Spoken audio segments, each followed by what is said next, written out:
Tell me when you're ready.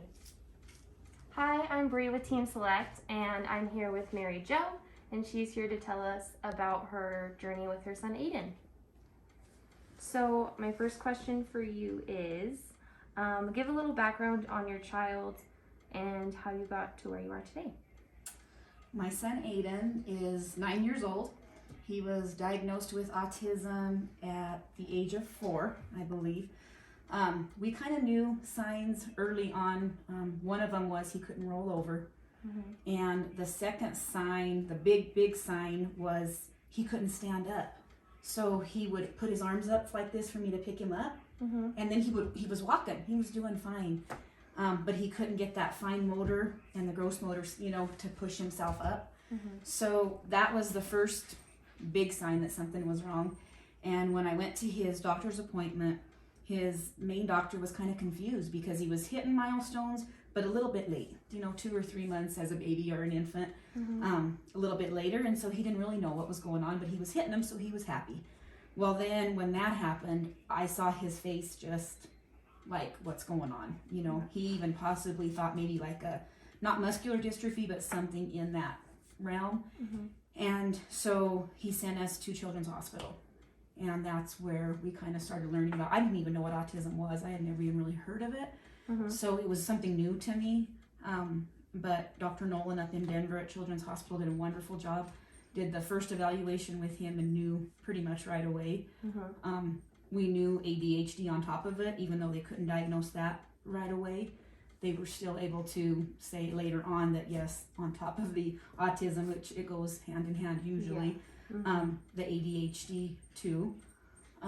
So that's kind of where we started. And Dr. Nolan had suggested ABA therapy, which is applied behavior analysis. Well, we didn't have that here in Trinidad. Oh, and yeah. So I didn't know what we were going to do. The closest was Pueblo. Mm-hmm. And I obviously couldn't go every day, to do that. And so I reached out to Children's Hospital for help, mm-hmm. and was lucky enough to find Jermaine Seifert, I think is how I pronounce her last name, wonderful, out of Lakewood, and they have consultants for children. Mm-hmm. And she was able to meet with me, and she opened the very next week. We had the building over on Main Street. Oh, so wow. Yeah, it was really an amazing story how this all came together, and yeah. They have truly been a blessing for us. Aiden has gone every day for at least an hour, every weekday I should say, and has made huge improvements. They've helped with just even some school things they can't do all, mm-hmm. but they have been able to work on his address and knowing emergency information, and his speech is coming along. Mm-hmm. So it's really been a blessing all the way around. He's done, he hasn't had to do physical therapy except for that gross motor, to stand up. He did mm-hmm. need to do that. So we did do that, but other than that, no physical, just speech and occupational. His autism is really in his fine motor, mm-hmm. so it's his writing. He struggles, and we're right now just barely getting our letters down. Mm-hmm. So I'm hopeful for reading, because that's one of my main goals for him. Just so he doesn't have to struggle so much, is to be able to read. Right. So that's kind of where we're at and what we're doing, and he'll be coming here in a few minutes off of the bus, so you'll get to meet him. Yeah, awesome.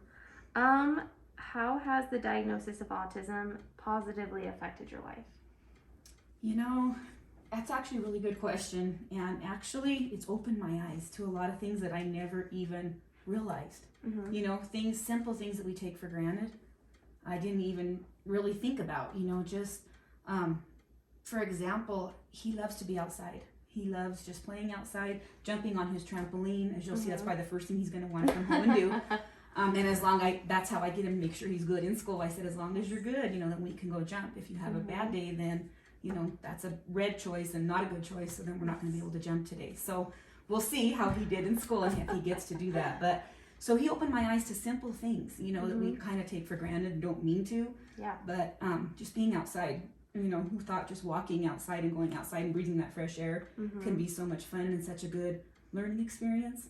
Mm-hmm. He loves the Trinidad State Park, and mm-hmm. we go up there and he picks pine cones up, and and just I've been able to teach him through experiences instead of just having to sit with a book. Yes. You know, he's really a hands-on learner, and I've really been able just to say, hey, you know, look at, there's the green tree and it has pine needles, or, you know, just anything, you know, look at that pine cone, and, you know, and so we've just the texture and the feel, and he's so sensory oriented also that it's just been a great experience to be outside and to see and to learn and watch him grow and prosper that way. Instead of not just the book, you know, because he's not, with the ADHD, I can't get him to sit still for real long. So he, has just opened my eyes and my heart. It's just, even with this pandemic, you know, it's also showed kind of like, welcome to my world. I didn't realize how much of a routine I was in. You know, I like routine too. I found out quickly, you know. And so it was really interesting to me how I've learned a lot actually from him. And not only him, being president for the autism organization here, it's opened my eyes with a lot of them to see, you know, just and relate with them that, hey, there's so much more to life, and everything doesn't have to be in a book or see, you know, we can actually learn so much from them. And most of them are so heartfelt. It's just amazing to me. You know, they say a lot don't have empathy, and I don't think it's that they don't have it, they don't know how to express it. There's a difference, you know. They do have it, but they just don't always know how to get that out and across.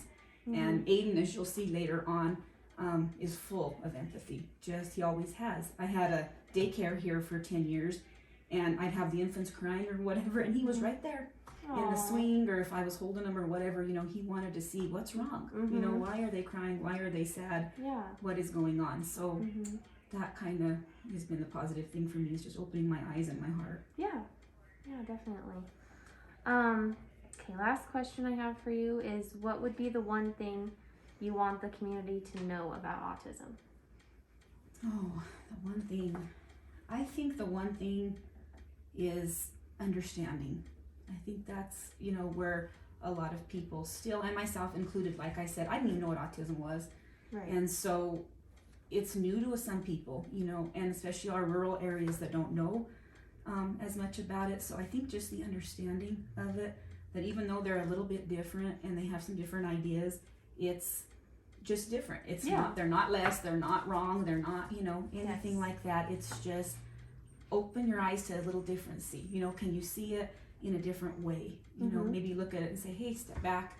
You know, I'm not going to judge that. I'm not going to say, for example, when they're having meltdowns, gee, that parent isn't raising their child right.